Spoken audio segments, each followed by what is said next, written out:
How'd you end up at the El Royale? The Ritz-Carlton was booked. This place used to be hustling and bustling. Old Dean Martin even sang a song about it once. This is not a place for a priest, Father. You shouldn't be here. We might need to work on your sales pitch, son. The El Royale, no place for a priest. Thank you so much for talking to me today on this wonderful yacht. I know, not so bad, right? No, can't beat this. No. So watching the footage last night, I was getting a little bit of kind of a Gene Hackman as the surveillance expert in the conversation vibe.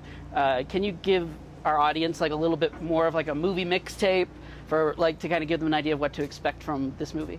Okay, great question. Off the top of my head, certainly the conversation's in there. Certainly Casablanca's in there. Certainly Clute is in there. Maybe a touch of Barton Fink. But it's really, even more so than movies, it's about my love of crime fiction.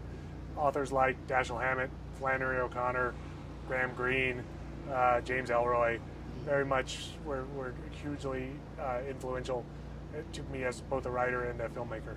Your producer Jeremy was telling me that when he first read the script, he kept turning the pages, waiting to find a monster or something, and he said not to look to your previous filmography for what to expect from this movie. Yeah, certainly. There's no monsters. There's no supernatural element in this film, intentionally so. I get very bored when I'm doing the same thing, and I'm always pushing myself to play in a different space. And I wanted to do a very grounded story about humans doing terrible things to each other. As we all love. Yes, sure.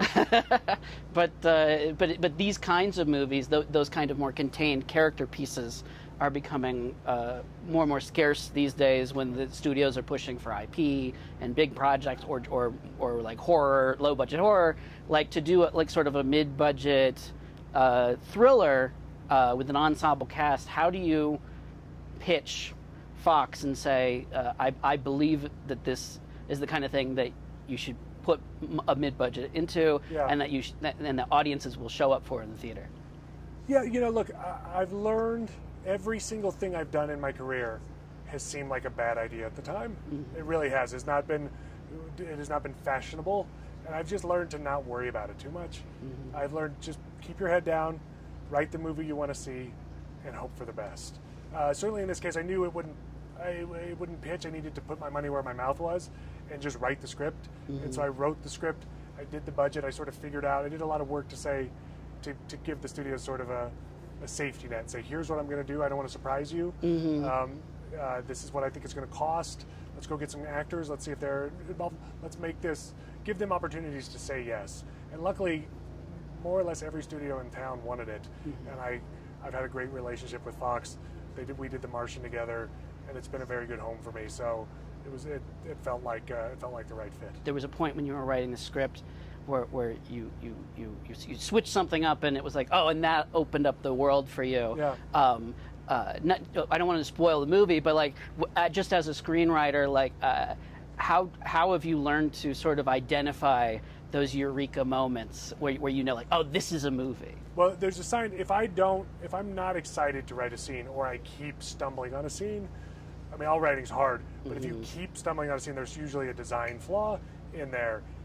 And usually it's because a character is behaving in a way that character would not behave, and that was certainly the case with this movie.